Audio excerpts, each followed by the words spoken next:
to any armed attack upon our coast, we shall reply. To any in Southeast Asia who asks our help in defending our freedom, we shall give it. The Vietnam War was a Cold War conflict that occurred from 1959 to 1975. The United States supported the democratic government in South Vietnam and sent troops by the thousands to fight the communists in North Vietnam.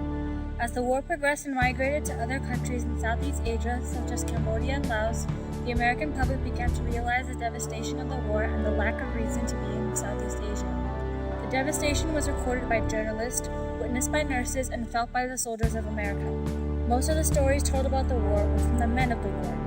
These are the stories of the underappreciated, undermined, and overlooked people who were alongside these men, recording what they recorded, witnessing what they witnessed, and feeling what they felt. These are the women of the Vietnam War. Over 300 American women went to Vietnam as war reporters in the 1960s and 70s. For a decade and a half, these women helped transform the role of women as war correspondents from an abnormality to a norm.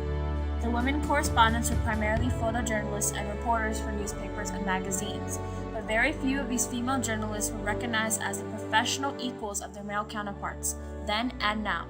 These women had to essentially be men in order to gain some respect. The first female writer for the Associated Press in Vietnam, Edith Lederer, once said, "If you need 8 hours of sleep every night, then war reporting is just not the right job for you. It helps if you don't mind sleeping on the ground, eating bad food, and don't get too worried about living rough." What these women did in Vietnam is only part of the story. How these women were able to be amazing journalists in an industry dominated by men is the other half. Alzheimer's disease blows through my memory like wind through a Buddhist sign painting. Vietnam is still the most beautiful country I have ever seen. What no disease can ever erase is that Vietnam is where I found my family. In the anguish of war, I found lasting love. Shortly before my 40th birthday, I adopted my daughter, a 6-week-old Vietnamese orphan. The following year, I married Frank Mariano, a striking army captain whom I had met several years earlier. We met when he offered me a ride on his chopper. He had a hearty laugh and an unquenchable zest for life.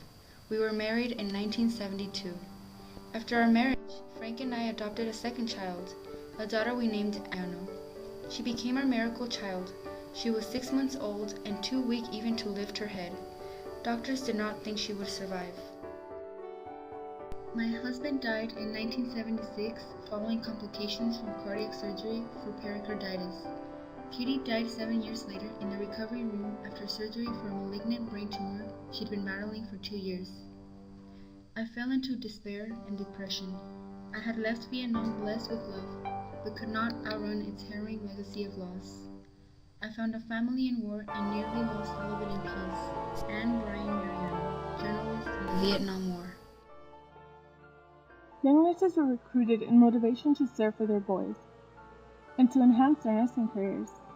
Yet, the trauma that they faced as they witnessed a first-hand account as participants in the Vietnam War was as effective during the war as the decades after serving.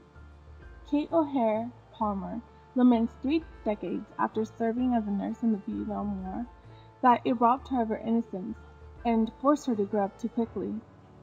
Long hours in the operating room exhausted the woman, both physically and mentally, as they treated countless patients, some dying, some wounded severely, and like them, forever changed.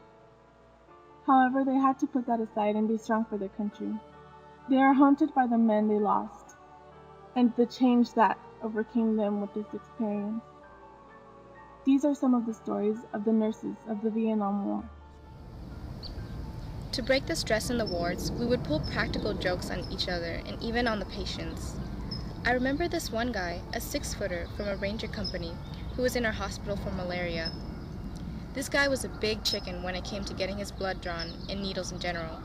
So one day, I thought I would play a practical joke on him, kind of a payback for all the time he gave me grief when I went to draw his blood.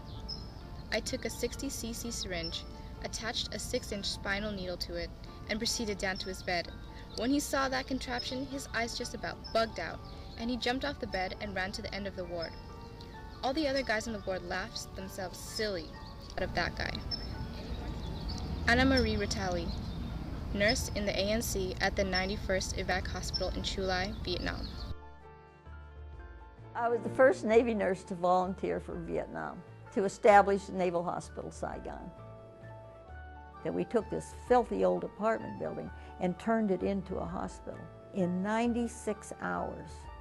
2 months after we opened, the coup d'etat occurred.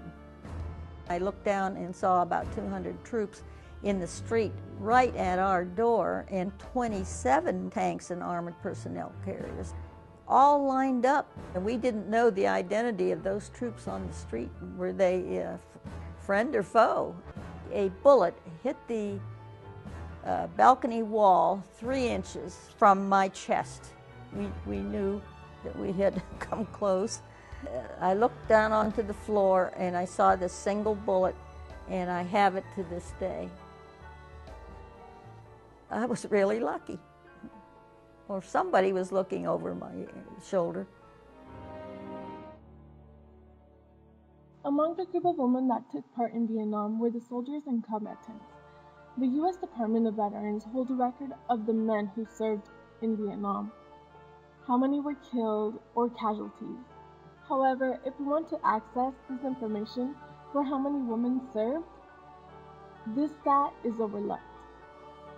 It was at least 1,200 female soldiers that were stationed in Vietnam into several branches of the military, as clerks, typists, intelligence officers, translators, fish controllers, and such. They primarily served in Saigon, where the largest army headquarters was located. When I'm asked about the war, the most difficult question is, in what ways did Vietnam change your life? I have difficulty answering because Vietnam is my life. If you pinch my skin, Vietnam is there. If I rub my eyes, Vietnam is underneath.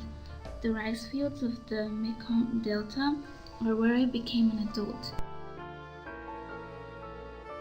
Hear my prayer in silence before thee as I ask for courage each day. Grant that I may be worthy of the sacred pledge of my confession and the lives of those entrusted to my care. Help me to offer hope and cheer in the hearts of men and my country, for their faith inspires me to give the world and nursing my best. Instill in me the understanding and compassion of those who led the way. For I am thankful to you for giving me this life to live.